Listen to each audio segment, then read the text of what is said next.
In this beginner sewing series, Make It Sew, let's learn about facings. Hi everyone, my name is Glenda with SureFit Designs, whimsically referred to as Glenda the Good Stitch.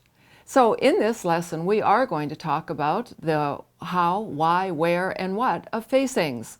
First of all, what is a facing? Well, a facing is going to finish a raw edge. If we take a look at this sample right here, which I will be working on, there's a raw edge. Here is a separate piece of fabric, and that's going to finish the raw edge. Sometimes raw edges can just be turned over, and that can actually become a facing piece. But today I'm going to teach you how to stitch a facing on properly. So where do we use facings? Well, on the top that I'm wearing right now, this scoop neckline has been faced. There's a facing on the inside. If we take a look at the mannequin, you will also see that there's a facing on this S-shaped neckline. And at the top of this pair of pants, I didn't want a waistband. This actually is a completely faced finished waist edge. So when we take a look on the inside, I know it's all beige and it's hard to see, but there's the facing piece right here, and when we open it up inside, you can see that the facing has been stitched on, and there is the seam allowance. Another place where you might use a facing is at the bottom hem edge of a blouse. This particular blouse has a shaped hem edge, and it lent itself perfectly to attaching and sewing on a facing. So there is a narrow facing right here on the bottom edge of the blouse, as well as there is a facing on the center front. So now we're going to go on and take a look at the application of a facing. But first of all, where are you going to find information on actually drawing a facing? I know commercial patterns give you the facing pattern pieces. With SureFit Designs, we actually have very clear directions on how to draw a facing. In the SureFit Designs Dress Kit instruction book, if you turn to page 22, you are going to see complete directions on how to draw a facing, no matter whether it's for a curved edge or for a straight edge. Additionally to that, in the SureFit Designs Learning Center, in the video library, if you go to a section on dress designing and look for D18A and D.18B, you're going to see two videos on how to draw facings in general, and also how to draw a facing for a V-neck pullover. And so there are your resources in SureFit Designs, making it all very easy for you. Now let's take a look at the garment that's in construction right now. And this is a very simple blouse. I have the scoop neckline on this blouse right here, and it's got a simple straightforward lapped front, which later on I will be showing you how to do the buttons and buttonholes on this. But as we take a look at this long straight edge at center front, and of course the scooped neckline, as we take a look on the inside, there you have the complete facing. And rather than show you this whole long sample, I just thought I would show you a simple portion of the facing, and you'll learn all the relevant techniques.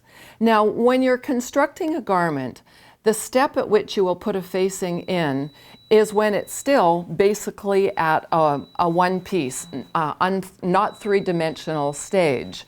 And so as we look at this, you can see that the darts are sewn on the inside, and I have actually stitched together at the shoulder line, but you'll notice that the side seams aren't sewn.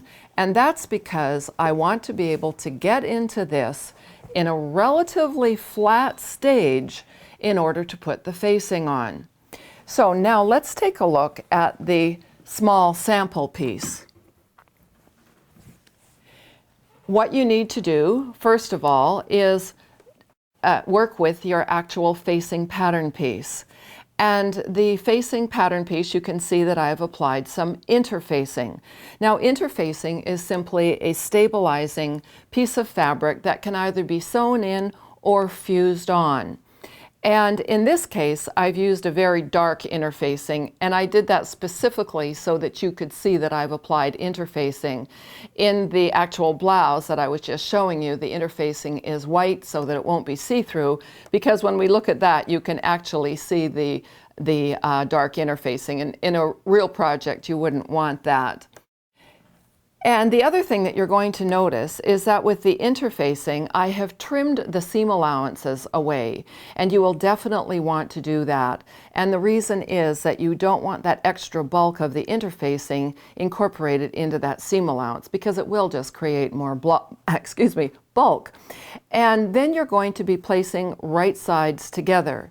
Now, with a fabric like this, where the right and the wrong side look identical, you do want to make sure that you've marked something on the inside to identify your wrong side. So there you can see I've put a little W in a washable marking pencil. And so this is a right side, and this is a right side.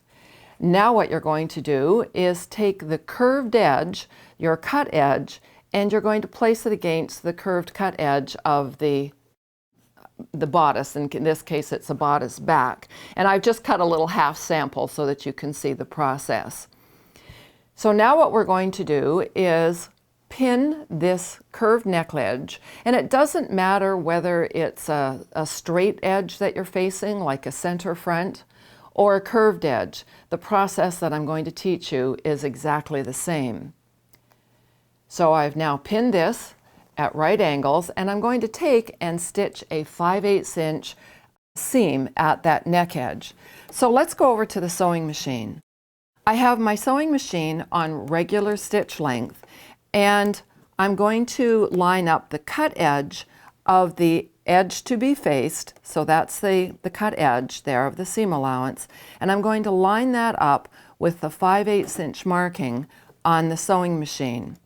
Now, again, as I said in an earlier video, if you want to put a piece of blue painter's tape there to mark your 5/8 inch stitching line, by all means, please do that. And then this is regular stitch length, which is 2.5 millimeters. I'm just stitching a 5/8 inch seam line. And stitch up to the other side. And of course, I am stitching in a contrasting color so that you can very distinctly see what I am stitching and doing. All right, the next thing to do is to trim this. And in a previous lesson, I did teach you about grading and trimming. And as a quick review, the first thing that you will do is trim, which is cutting your seam allowances down by half. And then the next thing that you're going to do is grade that seam allowance. Now, grading means to cut another one of these seam allowances, but only one of them, down by half again. And I'm having trouble picking that seam allowance up, so I'll just get my scissors in there and do this. Get my shears in there. And so I'm taking the second seam allowance, and actually what it is, the seam allowance that is the facing seam allowance is the one that's being graded. And it's just that seam allowance only. Then, because this is a curve, that curve is a smaller curve on the inside than it is right here, and this curve right here needs to open up to this larger circumference on the inside. So now, on a curved facing, you will always do what is called clipping, which about every ½ inch or so, I'm clipping into the stitching so that I allow that smaller curve to turn as it gets put towards the inside. And that should do it. And now what you're going to do is press that seam allowance towards the facing. So very frequently, what I will do is in this format, I will just take the facing and just gently push it towards the inside like that. And yes, you can do this over top of a tailor's ham. It just depends on the area that you're facing, whichever is going to be easiest for you. And so now this seam allowance, get my iron here, and I'm just going to press a nice sharp crease right in that seam and in that seam only. I don't want to be pressing creases into the facing. And there I have a tiny little one, but that will come out as I continue to turn this facing. All right, now what you're going to do is take this facing and turn it all the way to the inside. And what those little clips allow to happen here is that now it allows that curve to open up on the inside so that your facing will lay totally flat.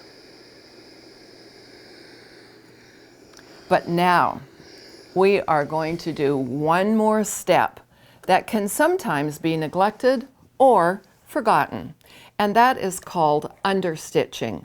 And that's where we're going to put a line of machine stitching from the seam allowance through to the facing on the facing only, which will ensure that that facing is going to roll towards the inside.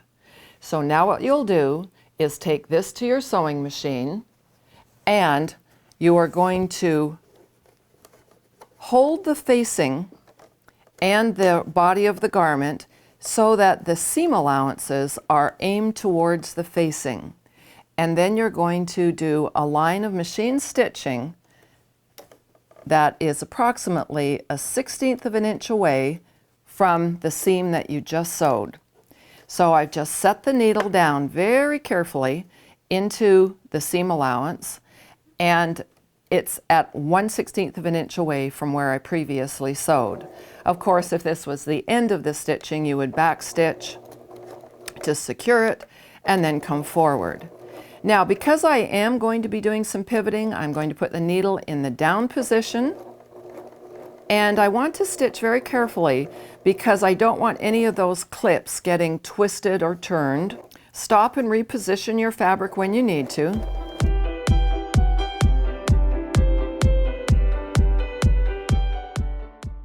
And keep just a gentle tug between the facing and the body of the garment, and then back stitch at the end.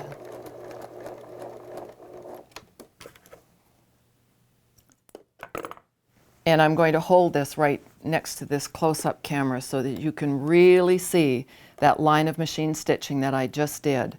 It's very, very close to the seam allowance and to the folded edge. That understitching is going to allow this fabric, or help this fabric, shall I say, to stay rolled to the inside so that when we look at it, it's an absolutely perfectly finished facing. So whether you're doing a straight edge or a curved edge, always remember to do that understitching.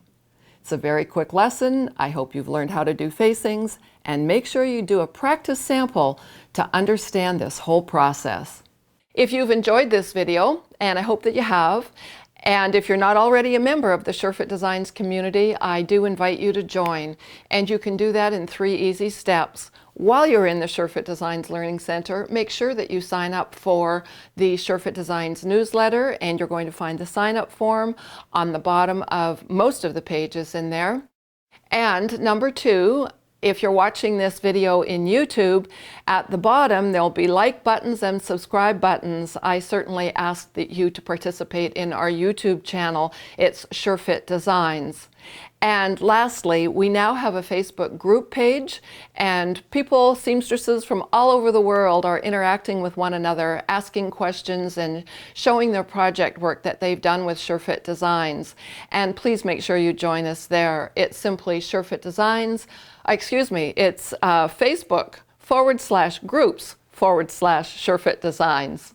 Thanks so much for watching, and I'll see you the next time.